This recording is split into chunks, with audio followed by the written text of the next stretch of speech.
Hi everyone, in this video I'm going to be deriving the quadratic formula for you. So the quadratic formula is x is equal to negative b plus or minus the square root of b squared minus 4ac all divided by 2a.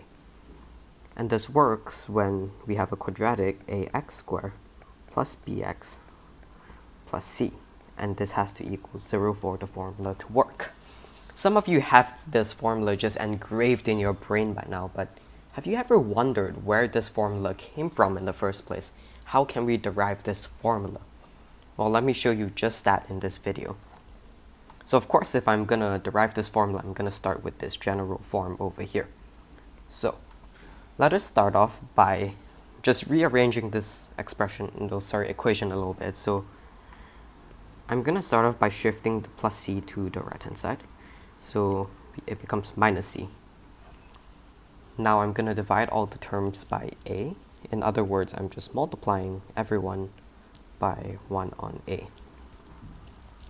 So we get x squared plus b on a times x, and then that's equal to negative c divided by a. For the next bit, I could do it algebraically for you, but that's kind of confusing, and a much more elegant way of showing this to you would be to use geometry. So let me show you just that right now. So x squared, we can express x squared as the area of a square. So let me draw a square, and when the sides of this square are x, then the area of this square is x squared. Similarly, I can add that with a rectangle. Let me draw a rectangle. Wait, let me redo that. Okay. Add that with a rectangle with height x, and the base of it would be b divided by a. Similarly, this rectangle has an area of b on a times x. And finally, this is equal to negative c on a. And the reason I'm not expressing negative c on a as a shape, as an area, is because it's not very comfortable having negative areas, although I should report to you that is, very well a real thing in mathematics. Anyway, let's move on. I am going to cut the rectangle over here in half, and you'll see why in a moment. So let me just cut that in half. So the length of half of this rectangle is just going to be b divided by a, which is the base of it, but divided by 2, so it's divided by 2a now. Right? And now let me show you why I cut that in half. It's because I want to connect the two shapes together. So I'm going to add the two shapes up together. So we start off with the initial square that we had with side length x. I'm going to stick one of the rectangles over here. Right? I'm going to stick one of them right there. And I'm going to stick the other rectangle right here. Right? The width of the rectangle is b divided by 2a. Let me just write that down again. b divided by 2a. And notice that the rectangles, they can fit right next to the squares because the rectangles have a height of x and the square has a base and height of x as well. Alright, let's move on. And this whole compound shape now has an area of negative c on a. Now this compound shape is not very nice to work with just because it's a pretty ugly looking compound shape. But we can make it nicer by filling in this area over here. So imagine we had this little bit over here. That would be pretty nice, right? Because now we just have a big square to work with. So let me just add in that area for now. And let's find the area of that area first. So this little shape here, we can find its area by doing base times height. The base of it is just b divided by 2a, and the height of it is also b divided by 2a. So, since we have b on 2a times b on 2a, that's just b on 2a. The quantity is squared. But of course, I can't just add that shape to the left-hand side. I've got to do it on the right-hand side as well. So I can just add b on 2a squared to the right-hand side as well. And now this equation is accurate because we've added the same thing to both sides basically. Now let me turn this back into some messy algebraic equation. So on the left hand side, notice that this big shape, now this whole big shape, this shape that I'm highlighting in red, that whole big shape is just a square.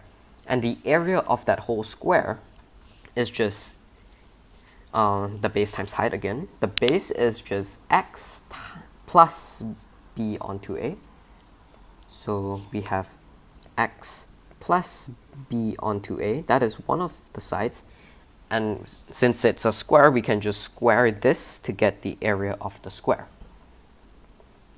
This is still equal to negative c on a plus b on 2a and then square.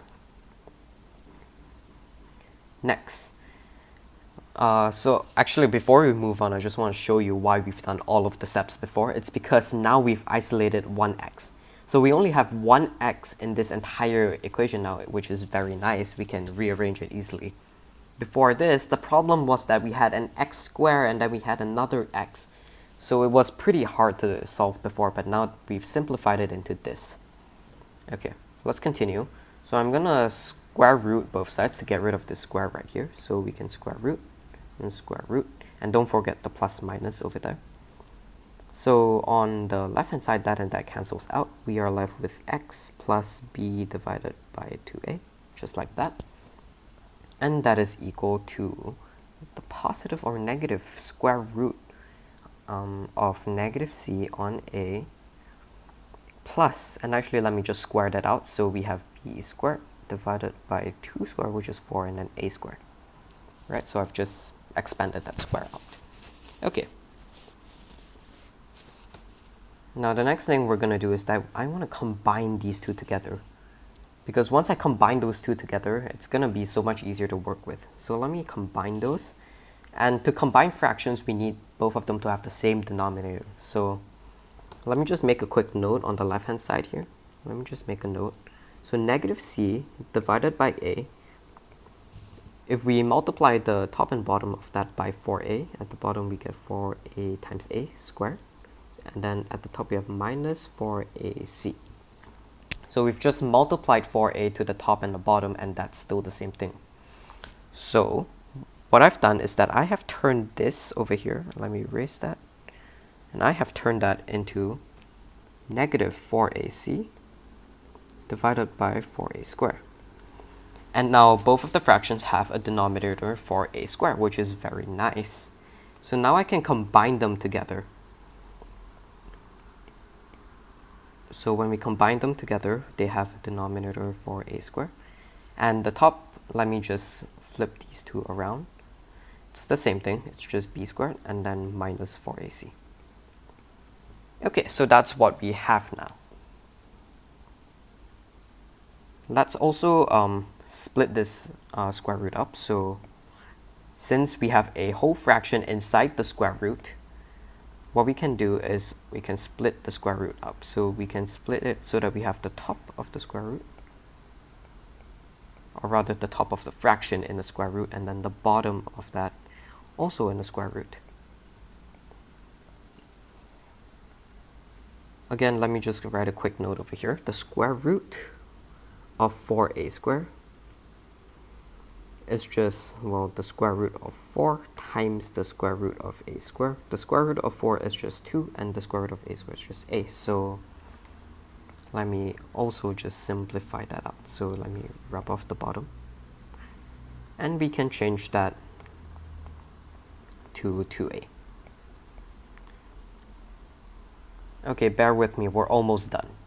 Now let me take this plus b on 2a, and let me shift that over to the right hand side. In other words, I'm subtracting b on 2a from both sides.